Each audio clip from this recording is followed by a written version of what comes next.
Good evening and welcome. Tonight, drama, pageantry, and faith framing a truly history-making day here. The Catholic Church has a new pope, and he is an American. White smoke pouring from the chimney above the Sistine Chapel this evening, signaling there was a new pope. Cardinal Robert Prevost emerging from the conclave chosen by fellow cardinals to be pope and to lead the Catholic faith. And then appearing in St. Peter's Basilica before tens of thousands who had crowded into St. Peter's Square, introduced by his new papal name, Pope Leo XIV. His selection defying a widely held assumption that an American could never be pope. Having spent most of his life outside the United States, Pope Leo XIV celebrated tonight with deep pride in his hometown of Chicago. The cardinal electors working with surprising speed and focus as they elected Leo on the second day of the conclave, setting a new course for the Catholic Church. Many people thought this extraordinary moment would never happen. An American, now the leader of the world's 1.4 billion Catholics for the first time. La pace sia con tutti voi. He is now known as Pope Leo XIV, but until today, he was Cardinal Robert Prevost. Yeah, for an American pope for the first time, it's really, really crazy. We cried, we hugged, we laughed, and that's before we knew that the new pope was from the U.S. And then when that happened, we cried again. Born in Chicago, the 69-year-old was educated at Villanova and led the Augustinian order, spending much of his life outside of the U.S., working extensively in Italy and Peru. On St. Peter's Square, we met Chicago native Denise Utter, who says she started shaking when she heard the news. I'm an Augustinian affiliate and know his brothers and the people that he went to school with, and he will be I'm here because of him. He will be an amazing pope. While back home, we heard from his brother, John. It's a tremendous, tremendous thing to take in, but it's something to be very proud of. He gives the advice to us. But to him, advice to him, I would just say, be yourself. Bishop Robert Barron says Pope Leo is highly competent and highly respected. When you looked at the attributes of Pope Leo XIV, did it make sense? It does. He's a man of extraordinary accomplishment, head of the worldwide Augustinian order. I know him as a very kind of quietly a competent person, not a flashy personality, but someone that you can just see has a lot of integrity. Against a pale blue sky, the white smoke began streaming from the chimney atop the Sistine Chapel just after 6 p.m. A deafening roar erupting from the crowd of tens of thousands. There were tears, hugs, and prayers. This nun overcome with emotion. We were with these students from the University of Louisville when the smoke appeared. Oh, that's wonderful. We're here. We did it. This seems like something that's going to be very hard to top in your lives. Yeah. You feel that way? Yes. Oh, most definitely. Yeah. You know, you'd say once in a lifetime experience. I think it's a once in a thousand lifetime experience to be a boy from Kentucky, to go to Rome, the seat of the faith. I'll never be able to top that. Around Rome, people dropped what they were doing and ran. 150,000 people filling the streets leading to St. Peter's Square. Anticipation building as the world waited to find out who was chosen as Pope. Inside, Pope Leo changed into his new vestments, leaving the Sistine Chapel to the applause of the cardinals, pausing for a moment of prayer. Then outside. Habemus Papam. Habemus Papam. We have a Pope. Pope Leo emerging onto the balcony, greeting the world as pontiff for the first time. Fluent in Italian and Spanish, he addressed the crowd in both, drawing comparisons to Francis as he spoke of the importance of a missionary church and a church that builds bridges. He is also a modern pope, active on social media. As a cardinal, he appeared to criticize both President Trump and Vice President Vance, recently posting the headline, "J.D. Vance is wrong. Jesus doesn't ask us to rank our love for others." But tonight, the president praising the pick. What greater honor could there be? And we were a little bit surprised, but very happy. It was just a great, absolutely great honor. It took 2 days to elect Pope Leo, just like his two most recent predecessors. The question now, what kind of pope will he be?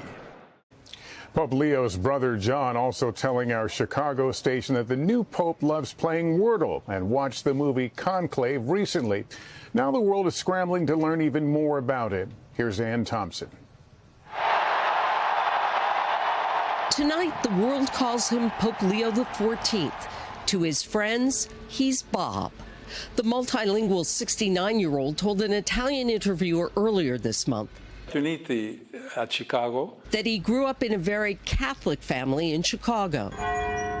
At Villanova University near Philadelphia, today bells rang out to celebrate one of their own. The new pope earned a bachelor's degree in mathematics in 1977. Villanova is one of only 2 Augustinian Catholic institutions of higher education in the U.S. The Augustinians here in Rome enormously proud. Did you ever think your friend would become pope? No, it's still incredible. I was crying in the piazza, just overwhelmed with joy about my friend's the Pope. Father Joseph Farrell has known Pope Leo since the 1980s. He says the new pope plays tennis every week and is a speedy texter. I asked him to text the Pope and ask if he's a Chicago Cubs or White Sox fan.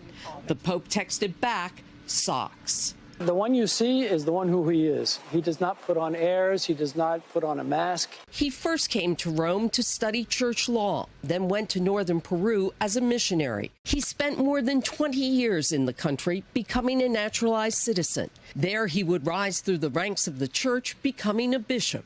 Then called back to Rome by Pope Francis to oversee the church's bishops, bringing a global and American perspective. I am American, and I think I do have some insights into the church in the United States.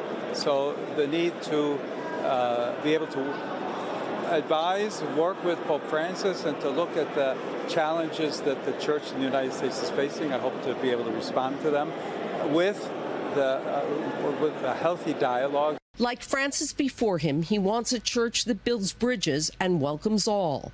Though as a cardinal, he was a prince of the church, he never saw himself that way. The bishop is not supposed to be a little prince sitting in his kingdom, but rather called authentically to be humble, to be close to the people he serves. As a cardinal, he was close to Francis. Here's what he had to say back in 2013. He's a man who, on the one hand, is very simple and very profound in his faith, but he's a hard worker, and he knows, I think, what's ahead of him. Now it is his turn to lead the church.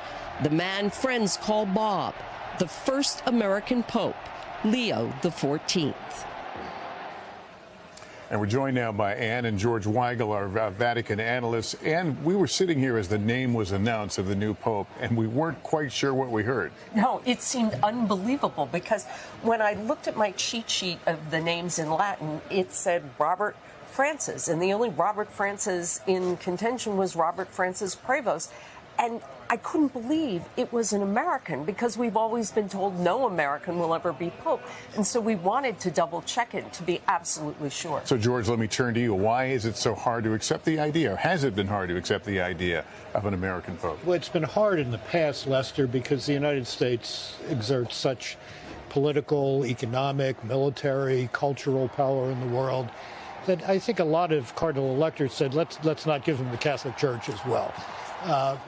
Cardinal Prevost, now Pope Leo XIV, has spent a great deal of his life in Latin America, and I think that took a lot of the edge off of the notion that there can never be an American pope. George and Ann, thanks so much. So many are celebrating the first American pope tonight, especially in his hometown. Shaquille Brewster is in Chicago for us. As the world welcomed Pope Leo XIV during his first appearance in St. Peter's Square, it was a more personal celebration back here in his hometown of Chicago. This is beyond our wildest dreams. Sister Barbara Reed knew Robert Prevost personally. She was there in Rome when Pope Francis elevated him to be a cardinal. How are you processing this? It's a little overwhelming yet, and as you can see, I'm still a bit speechless. This afternoon, she was hosting a watch party at the Chicago school where he earned his master's in divinity. What kind of person is he? He's very warm, very inclusive, very intelligent. Today, these kids hearing the news during a visit to the city's Holy Name Cathedral. It was so amazing to see him come out. The new pontiff grew up in the Chicago suburb of Dalton. People here still know him as Bob. But it was in Peru where Father John Leyden lived and worked with him for 10 years. Is it going to be hard for you to stop calling him Bob? Yes, yeah, actually, when I get a chance to communicate with them, that will be hard to say Leo now. Leyden is now working the same job the new pope held when he was studying in Chicago. His birthday comes up in September. Every part of the parish wanted to have him for a birthday celebration because they felt very close to him. He's well liked. Very well liked.